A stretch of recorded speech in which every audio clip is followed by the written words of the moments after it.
What's going on, you guys? It's your boy Slumpy, and today we're doing a little bit of a deck profile. I just got 6th place at Spokane playing Sea Slump Salad, as always. Decided to play a different variant. Decided that you have to play around the bureau, playing the deck a lot. It's kind of hard to do it sometimes, but like if you're playing enough extenders and you're able to play through.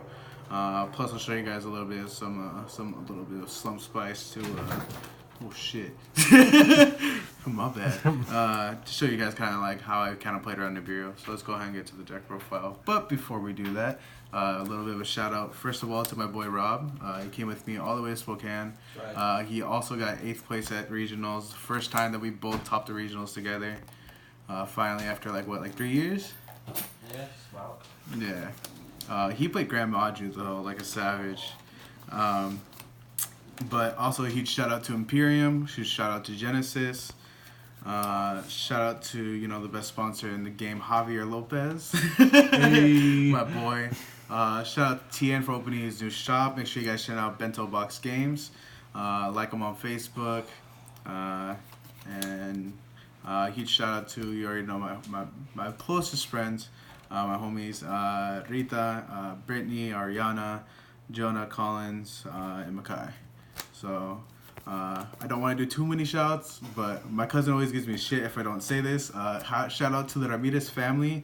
Make sure you guys go to Ramírez Mexican store in Tumwater and check out Ramírez to go in West Side Olympia. Let's go and get to the plug. All right, so I only played 6 hand traps for this event, and I played 3 Phantasme, 3 Ash. I decided not to play as many hand traps because I decided that I wasn't going to play against like combo decks, and it worked out. But also, like, these are like the only hand traps you need. Like, you need this against Striker, you need this against Striker, but you don't need this for Engage. I mean, sometimes you do, but Ash you mainly need for the shared ride because a lot of people are playing that now. So I felt like these hand traps were perfect. I played triple Buffaloes, changed from my last list. You had to play 3 to play around the bureau. You want to draw into cards so you can keep comboing. 3 Foxy, we got the Prismatics now finally. Looking good. 3 Spinny. I changed from my last list. I played double Jack. After talking to Rodrigo a lot about like the list and everything, like you have to play double Jack because you want to see Dweller, you want to be able to Baguska play. Plus, this is like the best card to like play around the bureau because you want to start this and then this baits out the bureau to activate automatically, and then you just will go for Sunlight Wolf and then do other stuff. I played 1 Foul, 1 Falco, Gazelle, obviously. I'm still playing the Mold. I don't care what anybody says. This card's broken, bro. Like, this card literally lets you, like, play stupidly and, like, get Nibiru'd, and then you just, like, win. This is also one of the best extenders post-Nibiru, because you're able to will, make Sunlight Wolf, relink it, special this, still add off with Sunlight Wolf. Plus, you have this for next turn if they, like, clear your board. Still playing the 1 Sea Archiver, the Debug. Shout out to Rob for actually telling me to keep this in. I really wanted to cut it, but it was like, it's too broken to like cut. And I decided to only play double Tsuchinoko, and I completely cut the Jackalope. The reason being is that like, after like playing the Jackalope a lot, like I started realizing that I kept breaking with it. Or I draw like, for some reason I draw like this with like Jack, and I'd activate Jack, and I would discard Jack, special this, and then I'd have like 2 of these, and it'd be kind of awkward, which is like not always like bad, but at the same time, like these cards are just perfect. And I was playing Desires for a little bit, and like with Desires, you can't play Jack, because then like if you banish these and draw Jack, you're like hoping to only hit that. But this card, it's just like, this card's like Upstart Goblin, like it's just insane. It's also one of the best extenders post-Nibiru. Yeah, it's always guaranteed. Yeah. That's it for the monsters. So the spells, triple mining. Double will. I only played 2 will over 3 because I kept breaking with 3. like in all my testing, like every time I played 3 of this, I always drew like this and mole, and I was like, I can't be playing 3 of this, bro. Like I draw like 2 of these with like mole. Like you want to see it, but you don't want to see it all the time. As a duo, I should say. 1 field spell, 1 circle. I changed on my last list. I played double Call by, double Cosmic. This is like. This card you have to play, even though you're playing Dangers. Like, you're just playing Dangers afterwards. Like, you're not using Dangers to start off your combo unless you really have to. But, like, worst case, you could set this, and, like, setting this is just a power play already. Especially against, like, Orcus. And then Cosmic Cycle because you have to play this against Orcus, and like this against like Strikers and insane because you're able to banish their multi-roll, banish their field spell, and you just kind of just win sometimes. But these are just like, in my opinion, better than hand traps, at least for this event, because like there was a lot of anti-mana. Like I played against like 2 Geist, and like this was like a way better call than playing like Ogre and Bell. And then for the traps, I played Double Strike. Me and Rob kind of talked about this a lot. We were contemplating between this and Impermanence. I started realizing that I didn't need hand traps for like this event. And like this card's just infinitely better, in my opinion at least, just because like if you play against like the Orcus deck, you're able to like stop Phoenix like automatically.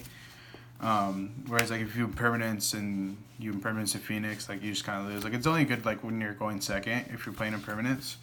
But like this card's also really good against Striker because like even in the grind game you're able to stop their Link Summon and then just kind of just wins. This also stops the beer, which is really really important. And like after this event, I kind of want to play 3 of this.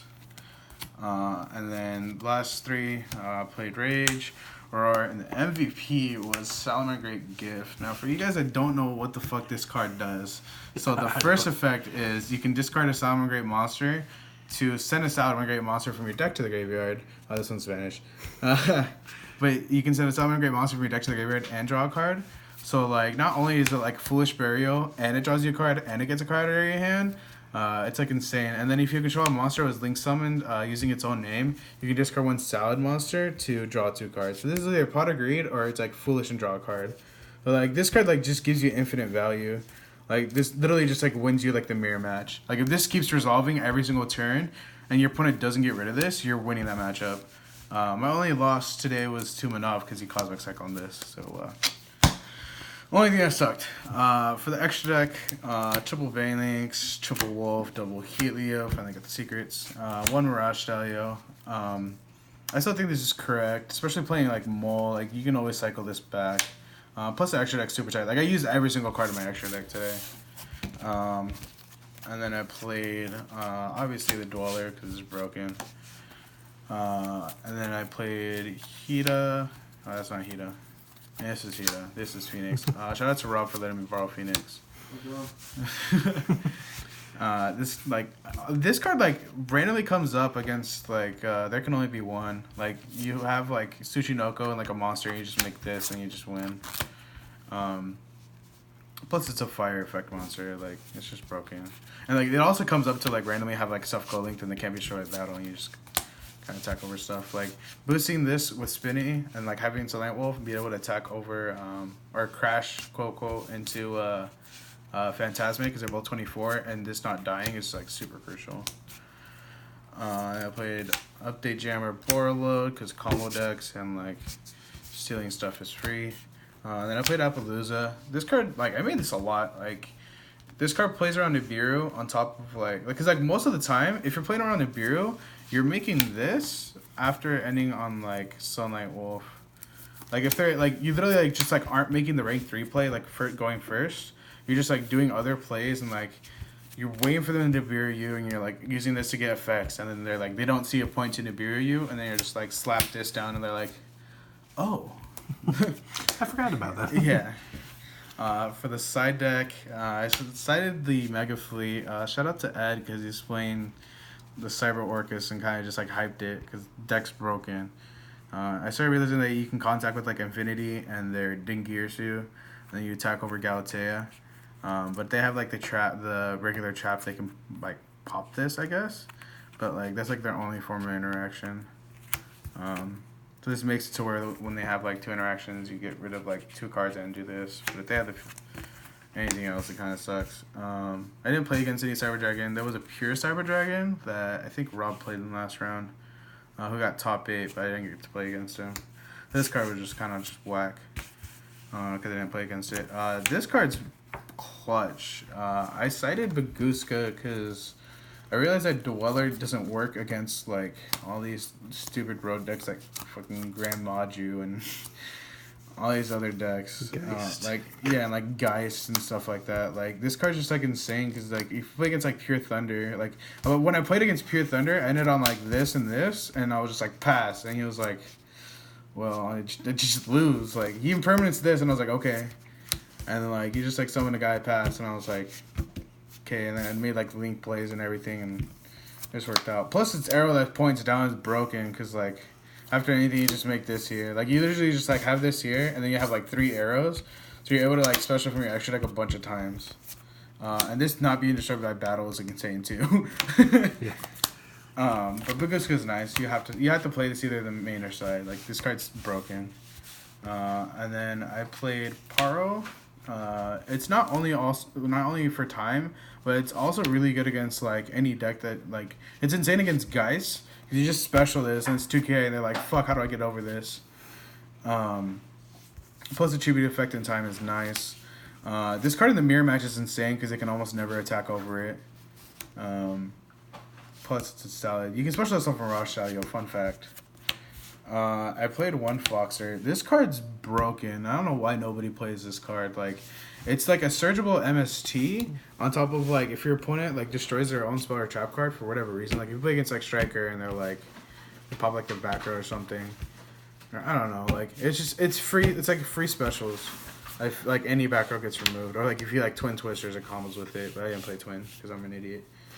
I played Double Ogre. This is mainly for Pendulum, which I played against. It also comes up, like, a lot of people don't know this, but if you play this in the mirror match, you only play this in the mirror match if they're playing the transcode package, because you always do this on transcode.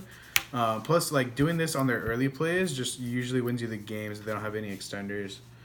Also, there's a lot of bad style players that never play around this card, like game 2 and 3, because they don't expect it, so, like, sometimes you have to side this in. It's also like really good against combo and Striker. And then I played double Nibiru. I only played 2 because I'm playing Gift and like I can just pot a greed into this. I think playing 2 is fine. I don't think I would have played 3 because it clogs and like even in the mirror match you don't want to see multiples of this card. Like you want to see advantage in the mirror match, which is why Gift is insane because you see advantage in the mirror match.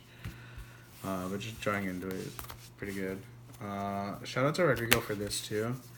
I wasn't playing this as Seattle. I don't know why the fuck I wasn't. I was just kind of an idiot. But this card's like broken. Like you get Nibiru and you just do this and win like next turn. And they're like, fuck, like you better have another fucking Nibiru. And like I don't know. Like the other thing, like you saw this against Striker too, because like if they Nibiru you, then you're able to just like shotgun this because they can't Widow Anchor you, and then you just win. Yeah, this card's broken. Like I think every deck should be playing this if they can get Nibiru. 3 evenly matched for Altergeist, which I played 2 of. Draco. Bad Salad players. Bad Striker players. Bad players overall. Yeah. And then Imperial Order, because this is like the God card against Striker. It's like how you beat that matchup. That's pretty much the deck. There is a couple of changes I want to make, but I'll be playing Salem by the time this video goes up. So hopefully you guys enjoy that video. I am kind of tired. Me and Rob left at like 10 p.m. on Friday. We drove over to Spokane, which is like a 5-hour drive. We slept in the Winco parking lot. And then we woke up, went to regionals, and then we went top regionals, and then we drove all the way down to Mitch's house. Shout out to Mitch behind the camera. Hey. Let us stay at his house, my teammate and everything. And now we're going to Salem in like 6 hours, 7 hours, something like that. And then we're driving home back to Seattle. And from Spokane to Salem was like we'll think it was like 6 hours, and then we still gotta drive back to Seattle. Well, I gotta drive back to Seattle, which is like another like 4 hours. So world's grind is real apparently, even though yeah. But anyways, thank you guys for watching this video. Much appreciated. Sorry I'm tired. I'm kind of just like I'm exhausted. Again, huge shout out to all the homies. Make sure you guys check out Genesis Gaming if you guys are watching it on there. And if you're watching this on Genesis Gaming, make sure you guys check out my channel too. It should be in the other channels. Thank you guys so much for watching, and this will be something out. Thank you guys.